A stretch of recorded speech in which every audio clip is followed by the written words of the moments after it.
to our Sped Talk podcast. This is our autism podcast series. My name is Emily Walsh. I am the coordinator of behavior analysts for the Patterson Public Schools. I am also a board certified behavior analyst and a New Jersey licensed behavior analyst. And I'm going to let my colleagues introduce themselves. I'm Caitlin Byrne. I'm a board-certified behavior analyst and a licensed behavior analyst in the state of New Jersey, and I currently work for the district as the behavior analyst at Dale Ave School.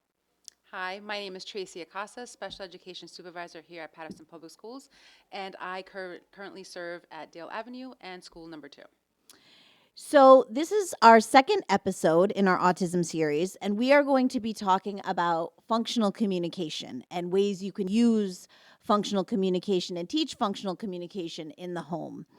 A lot of times when we think about speech and communication, we think, oh, that's just speech therapy. But really, you as the families can do a lot of things at home to help your child learn to communicate more functionally.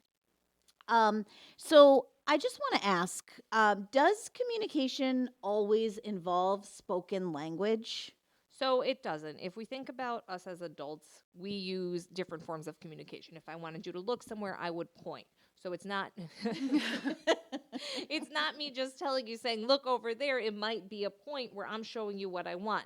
Or if I need help in the grocery store, I can't reach something on the top shelf, I'll point to what I need from that shelf so someone can reach and get what I can't reach. Mm-hmm. So it's not necessarily just what I'm saying out loud to you. It might be gestures. It might be using pictures. If I am looking for an item in the grocery store, I'm looking for a specific cereal, I might reference a picture on my phone, and if I can't find it, I'll show someone at the grocery store, this is the cereal that I'm looking for. Mm-hmm. So I'm using different ways to communicate what it is that I'm trying to get access to that's not necessarily me just speaking about it. Mm-hmm. Yes.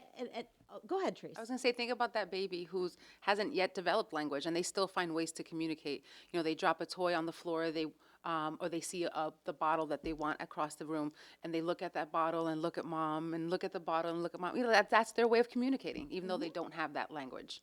And speaking about gestures, like I think about universal gestures that most people know, right? Mm-hmm. Like when you put the finger to the lips, meaning like quiet. I think that's all part of functional communication. Or the hand up, exactly, right. But even waving, that's, if I see someone across the room, I'm not going to scream hello across the room. I might just wave at them, and that's me communicating, oh, hello, I see you. Right. Yeah, exactly. So another thing I kind of wanted to discuss. So what are some common signs a child may be struggling to communicate? I think that's a great question. So some common signs that a family can look out for is a child that may have delayed language, right? They have delayed language or limited speech. They may have difficulty expressing their needs and wants. You may see a child that has increased frustration at home. Mm-hmm. You just don't understand why they're always getting upset. Behavior problems may start to come up. Families might see difficulties with students understanding language in general, right? The parent gives a direction and the child's like doesn't follow through, doesn't understand what the family is asking for about them, or to them, I should say, sorry. Often when they have siblings, they have issues just communicating in a social environment, right? If mm-hmm. they're with cousins and they tend to shy away, they don't show any way of communicating in a social situation. Those are all different ways that a family may notice at home. Yeah. And, it's interesting because you talked about behavior, right? And so one of my key phrases is always behavior is communication. Every time. So if our students or our children learn to communicate more, right, and more effectively, you might see a decrease in the behavior. Mm-hmm. So there's one technique that we use in applied behavior analysis, which everybody knows kind of is like ABA, which is called functional communication training. And functional communication is pretty much just effectively being able to express what you want, what you need. And our kids can do it in different ways, right? They can do it using verbal language, vocal language. They could use it, they could do it using pictures, gestures, all kinds of different ways. So, what are some ways that families can really work on functional communication at home? I think that's a great question. I think the easiest thing to do at home is just talk about what you're doing, right? So you go through and you're cooking, describe what you're doing. I'm gonna go to the refrigerator and we have to get some onions to chop for today's dinner. And just talking through what you're doing with your child is very helpful. Giving your child time to respond. Sometimes our students Yeah. just need time to process what's being said and then time to respond. Often we tend to, we're all in a time crunch and we're looking for the norm, but our kids need more time. We can use visuals at home. I'm working with a family that, for whatever reason, it's one of those things that just dawned on them later on, but just having the actual, let's say the box of cookies that the child likes, cutting out that front of the box and putting it right on the refrigerator to create a visual for the child that when you want it, just come and point to the actual picture of those cookies. So creating an environment like that, even in the bathroom, or a picture on front of the bathroom. So putting visuals throughout your house is another way a family can easily support their child at home. I think a big one is keeping your language simple and clear. Yes. Our kids Yeah. have a hard time, again, processing and understanding language. So anytime we can be short and concise with And our clear, directions yep. and clear, I think that's super helpful.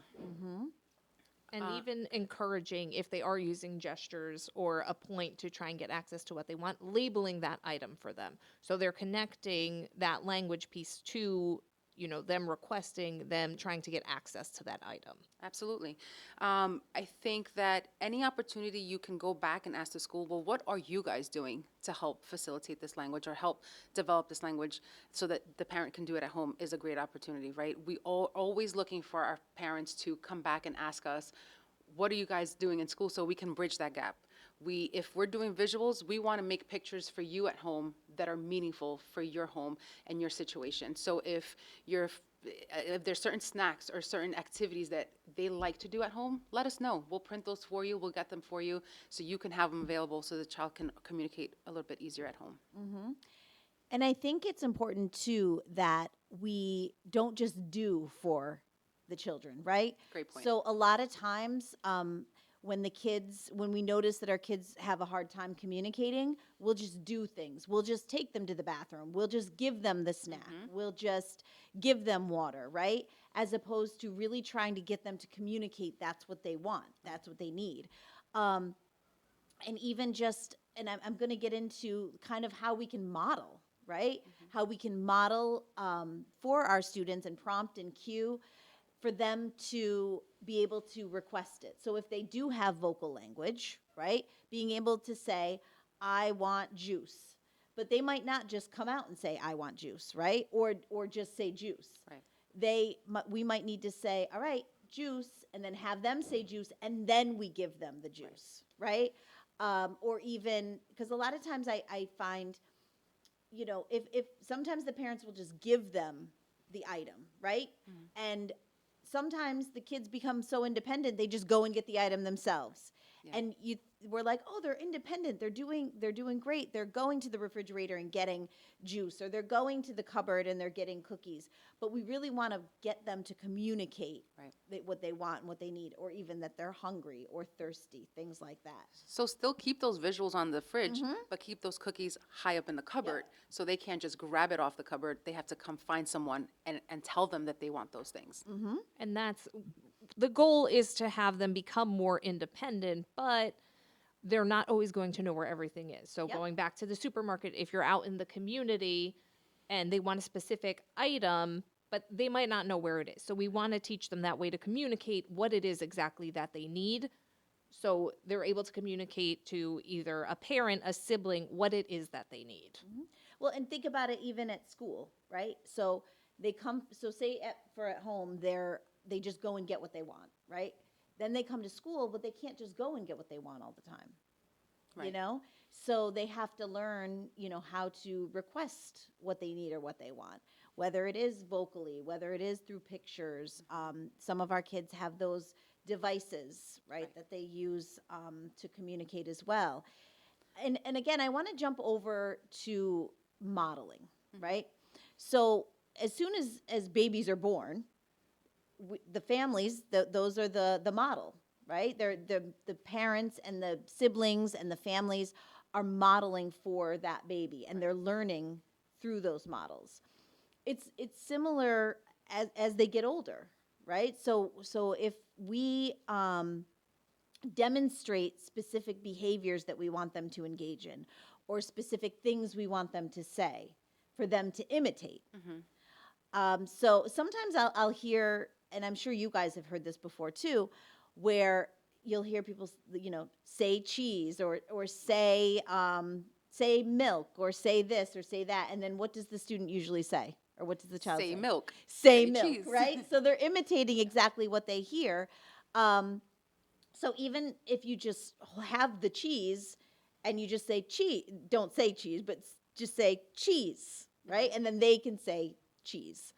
You guys So they're get me? modeling that Yeah, appropriately. Exactly, Right. exactly. So, they're model. So it's modeling is really what we do as the adult, as the therapist, as the parent, that we want our child to imitate. And again, that can be sometimes we might engage in some things that we don't want them to imitate, right? So we have to be mindful of what we do in front of the kids, because again, they are constantly absorbing what we're doing around them. And then we have prompting, right?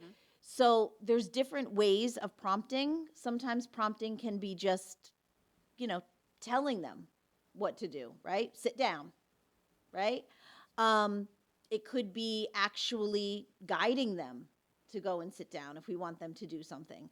So prompting has very different levels of what we can do, but it's pretty much just having them follow through with what we had requested them to do.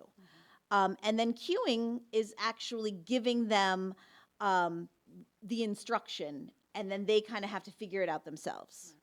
So one way we use cueing in school, and this is something you could use at home, maybe with siblings, is we might say, if there's two students sitting next to each other and one of them is sitting the correct way on the seat and the other one is not, we might say, "Oh, Sally, I love how you're sitting nicely on your seat," which is a cue for the other student to sit nicely on their seat. Right? You could do that at home with siblings.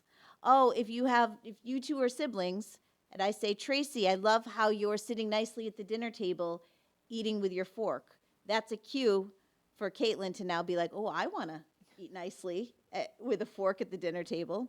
I just use this one at home, right?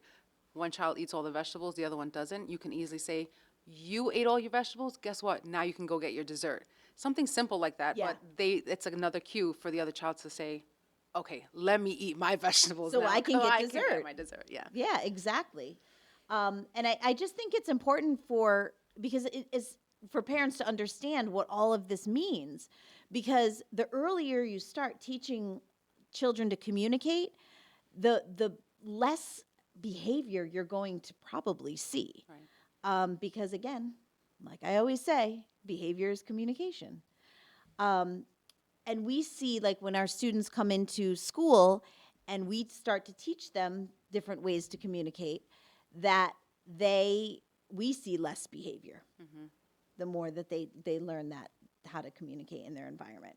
And that's going back to the modeling. It doesn't necessarily need to be vocal. We can also model a point, a gesture. Oh, if yeah. I want something, oh, that's what I want. And modeling that point so they can learn, oh, I can point to get access to what I need. And even at home, one way of using that type of modeling and gestural prompt, right? If you want a child to sit down at the table, right? Instead of constantly saying, "Sit down at the table, sit down at the table, sit down at the table," sometimes just pointing, or you sitting and pointing to the chair next to you, That's enough. is a great model for them to be like, "Oh, okay, that's what they want me to do," right?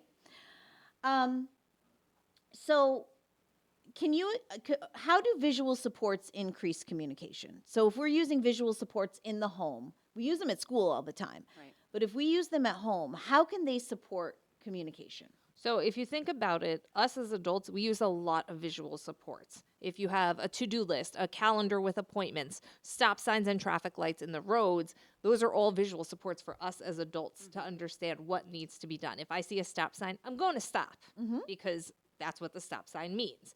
If I have a to-do list, okay, great, this is written out for me to understand. This is what I need to get done. So those visual supports for our students are really ways to support them. And it's not just presenting a visual support, it's pairing that with the language. So they're getting multiple inputs. They're seeing the visual, they're getting that language piece so they can start to understand, okay, this goes with that. If I'm presenting, we'll use my water as an example, this is a visual for them. So saying water, now they're getting that visual, they're getting that auditory input. So those visuals really do help them communicate. And it's not necessarily just visuals to have them request, but even a visual of a bathroom so they know that's what the bathroom is. Using a visual of shoes so when they're getting ready, you can use that visual to say, okay, you need your shoes, and them having that support. Like a reminder. Right. Great idea. No, and I agree with you. And I think that even, when we're trying to teach skills, right, using visuals so that they can learn each part of the skill, as we teach it. So toileting, bathroom Right. use, right? If we're teaching potty training, a lot of our kids have a hard time with that. I'm not gonna lie, I had a hard time potty training my daughter. But we have those visuals that can help them understand what each step of the process is, right? And just pairing that visual with the verbal really increases the comprehension of what we're saying to our child. Right. Right? And visual schedules as well. If a child's having a hard time with transitions, not just telling them, okay, first we're doing this, then we're doing this, then we're doing this, then we're doing this. It's giving them that visual support of, okay, first we're going to the bus, then we have school, then we're coming home. It might help them with those transitions because they're seeing what the schedule is for the day and not just listening to it. I always think about ourselves, right? Any type of support that we need, our kids are going to need it too. We just have to make it look relevant to them. Like you referenced before, our to-do list, our calendars, our timers, our alarms that go off. Our kids need the same level of support. We just have to make it meaningful for them. So pictures that are relevant to them and putting them in areas that are relevant to them. We keep it on our phones. We keep it on use our iPads. They need the same level of support. And I want to go back to how functional communication can help with even like behavior, right? I'm seeing a lot now of students coming in that have a really hard time regulating their emotions and just regulating in general, but they don't have that communication to say like how they're feeling or what it even means to feel that way, right? So I think also teaching them that at home, like this is what it looks like to be angry. This is how you can react. Right. And again, we go back to the modeling. We as the adults have to model appropriate ways of reacting, right? Because if we don't, then our kids are, if we're not able to regulate ourselves, our kids are going to learn that. So we can utilize, visuals and there's all kinds of different things that parents and families can do at home to teach these skills. And when I even think about visuals, I think of there's something called social stories, which are just stories pretty much, teaching a child a skill, right? Sometimes you use the child's actual picture, and it's just a book that you would read with the child, and you would practice the skill. And then you teach them how to use that skill somewhere else, right?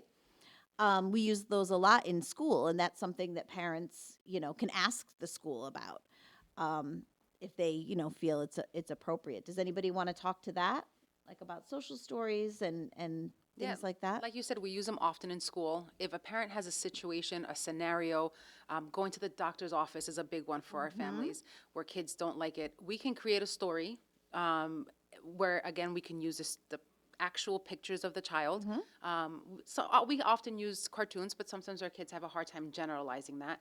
So if you give us a scenario, we can build a story specific to the issues you're having. And then it's something that you may read. Let's say you have an appointment on a Friday. You might be reading that story on Monday 2 times, Tuesday 2 times, Wednesday, Thursday. Bring it with you before you get out of the car, before you walk in those doors. You may review it again. Anytime our students can hear and anticipate what's going to happen, the better it is. And once we pair it with the visual, it's just even easier for them to better understand it. Yeah, I mean, there's been a lot of different ways I've used. Like I remember using social story. Written social stories for, learning to swim, right? Going to goldfish swim school and learning to swim, or The barbershop, we've the done that barber one. shop. Yep. Or even going out into public, like like ShopRite, or like an overstimulating environment, like the mall. Right. It's really just a good way for our kids to learn how to react when they're faced with these type of you know situations, Right. right? So how would you incorporate this at home? So what would you do at home with these visuals and these social stories and all these things we're talking about?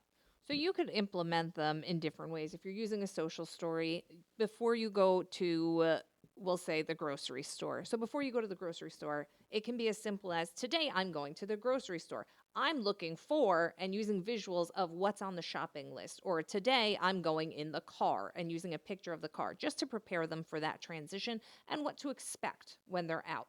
If you're going to the park, you might use photos of the actual park you're going to. Today I'm going to the park. I can go on the slide, I can go on the swings, or I can go on the merry-go-round. This way they see what their options are and they're getting that visual support. And as you're reading the story to them, they're getting that auditory input as well. So they're not just expected to understand one way or the other, they're getting both ways of input. Mm-hmm. And even going back again to functional language, um, you know, a lot of times we work on things like ordering, right? Going to a restaurant and ordering, or going to Dunkin' Donuts and ordering food. But that can be sometimes a little bit scary for our kids who struggle with communication. Right. So, teaching them through a social story or through visuals, this is how I order, practicing, and then going and actually ordering it. And I say this because I've done this before, where I had a student who loved, I had a child who loved a donut, right? The specific strawberry donut. And he wanted to order one at Dunkin' Donuts. So we wrote a whole script. This is how we're going to order it. We practiced it at home, and then him and his mom, and I stayed in the car because I wanted them to do it. Right. Went and they ordered the donut at Dunkin' Donuts, right? So that's a great way to teach that functional communication through, the visuals, through the modeling, through the practicing, through the cueing, all of that stuff that we've talked about. And the visuals can even help teach more independence skills. So if a child wants cereal with milk, first we get a bowl, then we get the cereal, we pour the cereal into the bowl, we add milk. So it's teaching them those steps they need to have access to what they want. So not necessarily communicating, but giving them that support so they do become more independent. Mm-hmm. I was going to say something I wanted to just relate to the families. Often they come to the school and they say, well, you're not working on those things, right? But we have to keep in mind the age level of the students. So I'll give you an example. Yes. Because I'm at Dale and we have the little ones there.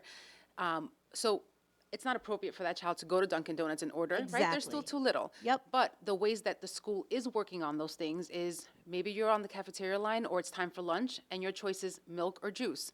And they have to make choices. And it starts with just gesturing to those things, right? That's a form of communication. So they may not be producing language right now, mom, dad. Don't get frustrated. We're working on it. We're working on it at a very foundational level, pointing. Using their pictures to discriminate, do I want the milk or do I want the juice? So it doesn't look the way you may want to right now, but be patient with us at the school. We are working on the basics first, and we'll get to that. And it's the same thing at home. We are not expecting you to get that language going so quickly, but just labeling things around your home while you're cooking, those are all ways that you're going to start to see an increase in the language. Mm-hmm. Absolutely. And conversations, Right. right? Having conversations around the dinner table, having conversations in the living room, and, trying to include your child, whether they actually, have vocal language or not, just include them. And even if it's like you said, pointing, okay, well, I want to I'm going to color this, I'm going to get the color green. What color are you going to get? And then having them point to that Right. color. That's all communication. Um, And when they finally point, praise them for it, right? yes. It's the little things like that that Yes. have a big impact in the home. Keep asking those questions. Again, whether they're not using verbal language, if they're just pointing, that's okay. That's how we build on language. But then praise them for it. Great job. You gave me the green one. Now it's your brother's turn to pick a color. But just praise them for the little things. And even when you have, say you have two snacks that they like, right? This is just an easy one to do at home. You have two snacks that they like. One of them is, I'm going to say, healthy snacks. One of them is celery sticks, and the other one is what's a healthy snack? Carrots. Carrots. Okay. I don't know about celery, but we'll go with Well, that. okay. All right. So one is carrots and one is celery. All right. Or one is carrots and one is a banana. Perfect. Okay. So asking them, which one do you want? Right? And having them point to which one that they want. Even if you know which one they're going to choose, still give them that option, right? Because that's teaching them to use their communication. Um, and then even with like food for dinner and things like that, you can use so many different ways to elicit language from communication from the children. And also too, it's important that when we're talking, and this is more specifically, I mean, no, really, it's with all children. We want to be very careful with how we discipline our children, right? And so when we have our students who are having a hard time, there's engaging in behavior, right? And it's because they have a hard time communicating. We really want to work on teaching them to communicate and reinforcing it, right? Telling them, good job, I love how you used your words, or I loved how you used the pictures, I loved how you did this, I love how you do that. We want to be careful with when our kids are having the behavior because of a lack of communication, right? That we're not like using like punishment. Listen, let's be honest. As a parent, it's frustrating, right? Yeah, You're trying absolutely. to get out the door. You get frustrated. No one's moving fast enough. You ask a question and they're not responding. It is frustrating, especially nowadays where everything's fast paced. But take a moment, Yeah. take a breath, and just give them that time to respond. But just being mindful that we don't spill over our frustration and then we get upset when they're not responding the way we want to, or they're not responding, period. Because I know we, as parents, you're under a lot of pressure. Your home environment is chaotic. That's just our everyday life, right? But just being mindful that we're not punishing those little attempts that the kids are making, because then they get discouraged. They don't want to, oh, I don't know, can I point to that? I don't, they may want that, but is mom going to get mad because I didn't do it fast enough or I didn't pick the right thing? But so try not to get frustrated. And I know that's easier said than done. Sometimes, I have to walk away, take a breath, come back and regroup, but try to encourage as much as possible and not reprimand so much, because they will internalize that and it's discouraging to them. Yep. And I just think, any attempts that the children make to communicate really just, I remember even when my daughter was a baby, and anytime she would babble, I remember them telling me, make sure that you acknowledge it, right? So, yeah, you're right, even though I don't know what she said. Just making sure that you encourage the language, because that's really what we want our kids to be And able that to builds do. confidence. Yeah. Right? They feel like, oh, okay, I did something, right? There's someone's happy I did something. And then you'll more likely increase that behavior. You're reinforcing it. They're going to say, all right, I'll do that again. And I'll do that again, because they liked what you that feeling they got when you were excited for them. Yeah. And that's even acknowledging it, because if I'm asking for cookies and I can't have cookies, at least saying, "Oh, you told me cookie, great job. We can have cookies," and then offering additional choices for I will them. tell you, I'm glad you brought that up because that happens a lot in school, and families will say, "Well, I don't have that at home. Why do they keep asking for that?" But it's okay. You can ask all day long. Doesn't mean they have to get it every time, but being heard is a big thing for our kids, right? So if you say, "I know you keep asking for," we'll go with the not healthy stuff. You keep asking for that donut or you ask for that candy. I'm not gonna give it to you every time, but at least recognize that they ask, like you were saying, is a big one for a student. I'm glad you brought that one up. So, okay, so are there any closing thoughts on, just, increasing communication at home, functional communication, anything like that you'd like to So say? just remembering that communication is not always vocal. You're not always saying it out loud. It can include those visuals. It can include gestures. It can include pointing. There's different ways to communicate. Mm-hmm. Consistency is key. Keep asking. Create situations in your home and your environment that promote communication. To our families, great job. Keep doing it. Don't get Yes. frustrated. And if you need any help, ask anyone at the school. The teachers will get you visuals for your home. We'll get you everything you need. Just ask us. All right. Well, we're running out of time here. So thanks for joining us for episode 2 of our Autism Series podcast. And we look forward to seeing you next time. Thank you for